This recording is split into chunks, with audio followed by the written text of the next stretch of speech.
Today we're talking about recovery. Yesterday I talked about the intensity of your training. The day before that, the intensity to recovery ratio. So we're building from intensity with Dorian Yates and Tom Platz and getting nuts and training insane to get your gains. Well, now to complete those gains, you have to recover, and you have to recover adequately if you want to maximize your gains. So we're going to talk about 4 or 5 things, 4 or 5 different categories of things, and there might be other subsets of things underneath those categories. But these 4 or 5 things that you can check off and make sure that you're doing. If you're not doing these things, then you're not maximizing your recovery. And also, you might then need to take more time off in between exercise or start thinking about your exercise frequency when you do it. Now, what we're talking about in regard to exercise is lifting weights for the purpose of building strength and hypertrophy, which is most of what people's goals are. You might have performance-based, you might have some race that you're going,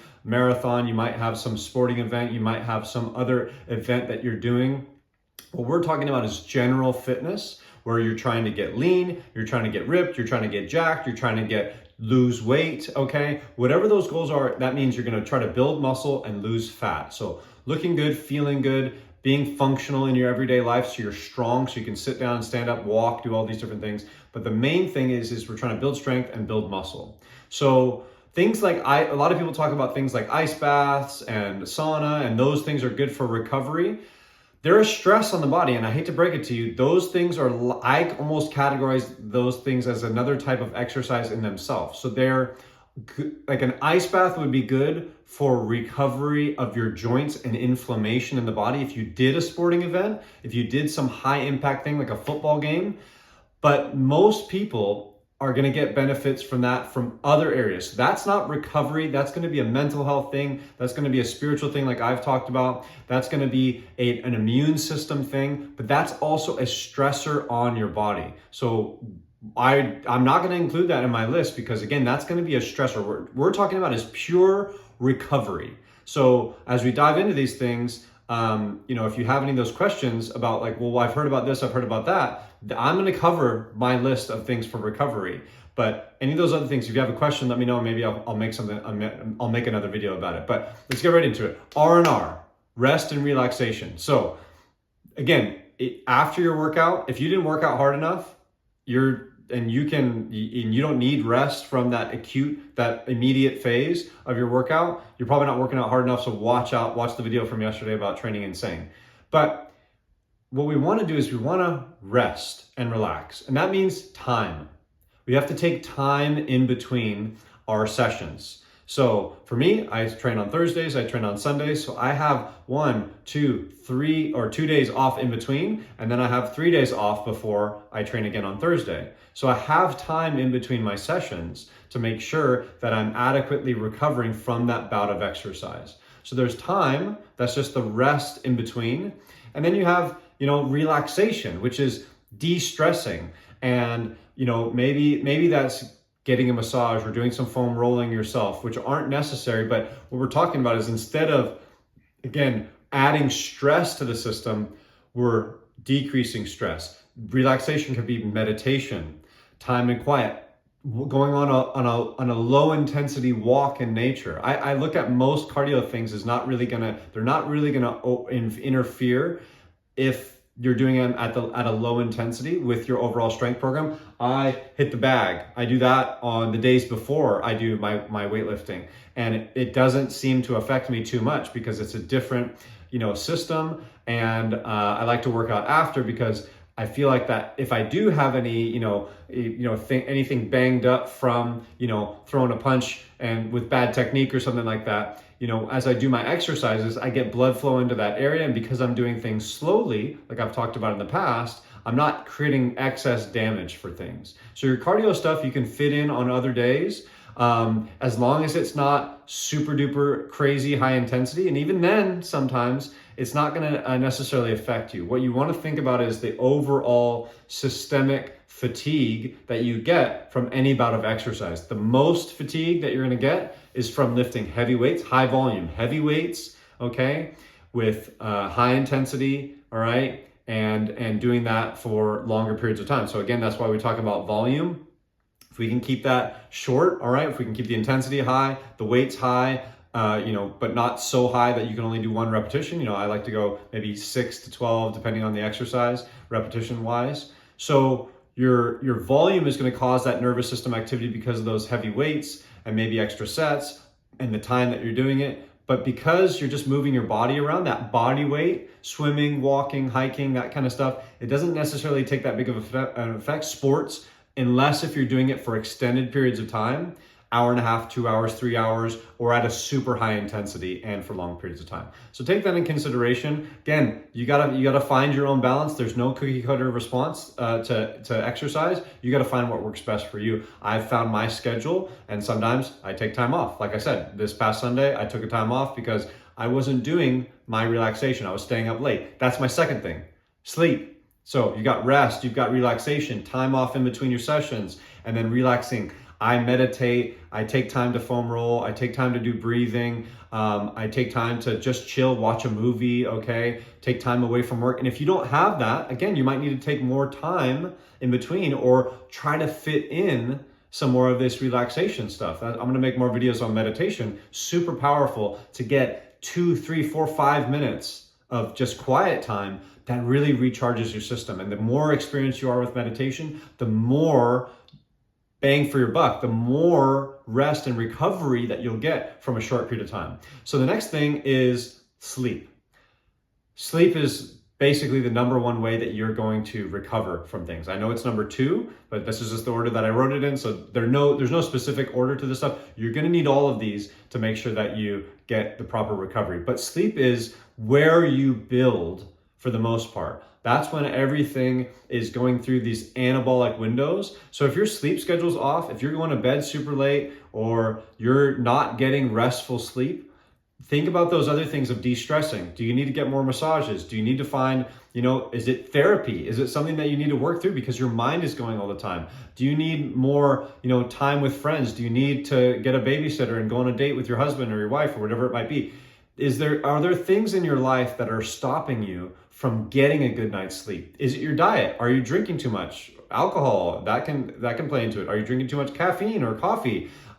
Is your liver screwed up? Are you not? There's so many different factors. But again, if you can look at your sleep, the amount of time and your quality, some people don't need as much time, but we all need quality. And it's, making things dark in your room, making sure the room is relatively cold, okay? If you can't make it dark, getting a mask, making sure you're not getting up to go to the bathroom out throughout the night. So there's tons of stuff on that. And if you want me to make a video about sleep strategies and habits and things like that, I can. But main thing is examine your sleep. That's gonna be the second thing we're talking about today. So if you can maximize that, again, that's when you're anabolic. That's when you're building everything back. Okay, so from that bout of exercise, you're gonna need to sleep. Next thing, nutrition and supplements. So the only supplements I take are creatine and protein powders. That's it. I might take some random supplements here or there. On sleep, there's a supplement called ZMA that I take. Sometimes I take it, sometimes I don't. But it's basically zinc, magnesium, and B vitamins. But again, if you're not getting enough of these things, the thing with ZMA as a supplement though, it might give you crazy dreams. I've had crazy dreams my whole life, so they're not new to me. One person, I was talking to someone about, I was like, have you ever tried this? And we're just chatting about it. It's like, oh, I think I'm gonna try that. And he was like, he gave me the supplements back. Not gave him back, but he gave his that he bought to me because he's like, I can't handle these dreams. So if you can't handle intense dreams, I've had them since I was really, really young. It's like a party to me. It's fun. But if you can't handle it, then not good. But again, it's just simple zinc and magnesium, which a lot of people don't get enough of. So look at that in your diet. A lot of people need magnesium for sleep. So that's another thing. But supplements wise, I just take creatine. I just do protein powders because those are things that I need to get my level of protein up. The rule of thumb for the most part with nutrition, if you want to build muscle, is you need to intake 1 gram per 1 pound of body weight. So if you're 200 pounds and you want to, or if you're, let's just say you're 190 pounds and you want to build to 200 pounds, you need to eat 200 grams of protein every single day. That's going to make sure that you get enough. Some people like to go over that. Some people say you don't need to get that much. I like that rule. I think it works perfectly for most people. And a lot of people can't get that through normal food, unless if you're eating a bunch of steak and a bunch of protein, and sometimes that can screw with your digestion. Maybe you can't process it. Protein powders are a great way to do that. If you want recommendations on protein powders, let me know. I tend to follow Jay Vincent's advice on that. I get Legion, but there's so many different ones. Legion just ends up tasting the best for their whey protein, but there's tons of different kinds. I always am trying different ones. I have collagen protein powder, pea protein powder, soy protein powder, whey protein powder, mixed protein powders. There's so many different types. Try them out, find which ones, again, are that you're going to take regularly, that fit into your budget, and that's something that's going to, again, help you get to where you want to go. So as far as supplements, that's what I do. But nutrition is, again, there's so much stuff out there on nutrition. Balanced diet, this and that. Should you do vegan? Should you do carnivore? Should you do? I follow what can you repeat that's healthy food. We don't need to have a conversation about what's better, a cookie or a carrot. We know what's better. But if you're not getting enough, or if you're eating too much, you're not going to be making the gains that you want or losing the weight that you want. So prioritize protein, because what we're talking about is building muscle, building strength. You need that protein because amino acids are the only way that you're going to repair that muscle. So you've got to get that gram per pound of body weight, and so protein powders are a way to do that. But if you can get it through real food, all power to you. If you're someone that doesn't eat a ton of meat, there's tons of protein in vegetables. You just have to eat a lot of them. I do tempeh and I do tofu, and I eat sometimes where I'm not eating meat, but I tend to eat meat all the time. But what I'm saying is I'll do a meal where it's just vegetables, beans maybe, and I made a video on that, tempeh, beans, and peas, and you can get a ton of protein out of those meals without having to eat meat. But the main thing is you got to get that number. So any way that you can get that number, you got to get that in. And I tend to use some protein powders throughout the day to help me do that. I also use creatine because I've been doing some study on it. There's some other effects of creatine that I like, not just besides the muscle building aspect of it. It's one of the most highly researched supplements on the planet, and lots of positive results. But I also like, there's neuroprotective effects with your nervous system, anxiety benefits. There's some other good benefits. Water retention. I tend to sweat a lot, so having that water retention is actually good for someone like me. It might not be good for someone like you. I don't know. Do your own research. Again, I'm not a nutritionist. I'm not here to recommend anything. I'm just giving you my perspective on what I do, and I'm going through a checklist of what I do that might help you. Maybe it does, maybe it doesn't, but hopefully it does. So next thing, I've got my little list here next to the camera, is so nutrition, again, balanced diet, all right, whatever that means to you, but main thing is protein when we're talking about building muscle and recovering, because amino acids are what are your muscles, that's what your muscles made out of. And then water and electrolytes. So there's so many electrolyte powders out there and things like that. Just put some Himalayan salt in your water if you need it, just a little bit. You shouldn't really be tasting it. Maybe it makes the water taste a little bit, but if your hands are swelling up, you're probably getting too much sodium in your diet. But Himalayan salt, most of the time we have too much sodium in our diet, but Himalayan salt has the minerals as well from the mountains. Sea salt has minerals from the ocean. So these things are going to give you more than just the salts. You don't just want to have regular table salt, sodium chloride. You want that mineral from the ocean or from the mountains and things like that. So that's something powerful that you can do. You use it on all your foods, you use it on your salads, stuff like that. But getting enough water. Usually the adage is half your body weight in ounces. So again, let's take that 200-pound person. 200 pounds means you're going to try to take that number in half, 100 ounces of water every single day. I wouldn't count coffee into that because coffee can be dehydrating because of the caffeine. Caffeine is a diuretic, it'll make you pee. Alcohol doesn't count as well, the same thing. It's going to shut off that sodium potassium, pump, and it's going to make you pee more. Most of the time that is really obvious for a lot of people. You drink one, you pee two. But with your water, if you're getting enough fruits and vegetables, you might not need as much you might not need that half your body weight in ounces, because fruits, vegetables are these live foods that have water in them. So again, everyone's different.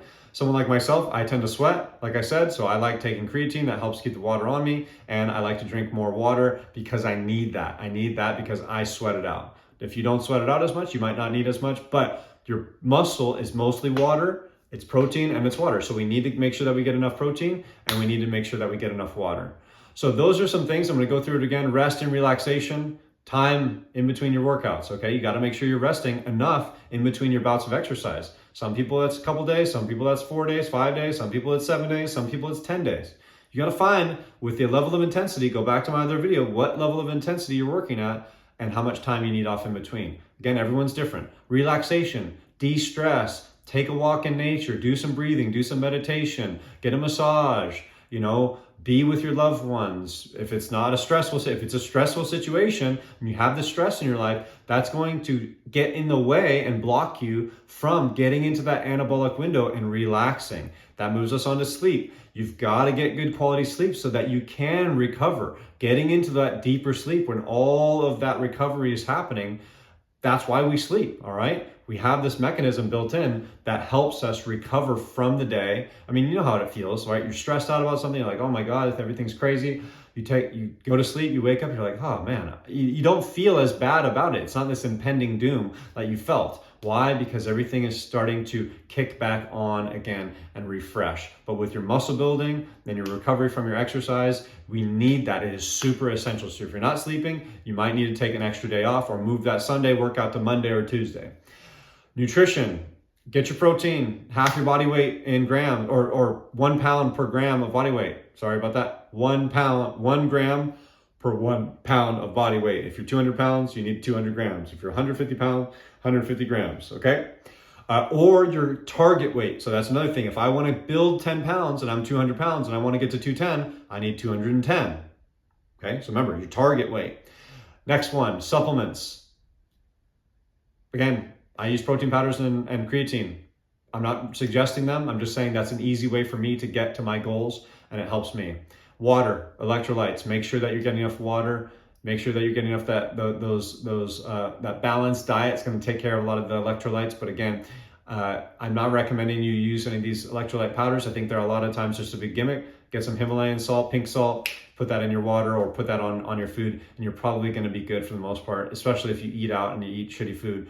You're going to get enough salt in your diet. So, unless if you're doing this crazy amount of exercise, which most people aren't, if you're an athlete, then maybe you're going to need some of those things, those recovery drinks. But for the most part, just drink your water, half your body weight in ounces on this one. So again, 200-pound person needs 100 ounces, 150-pound person needs 75 ounces. Okay, you can do your own math.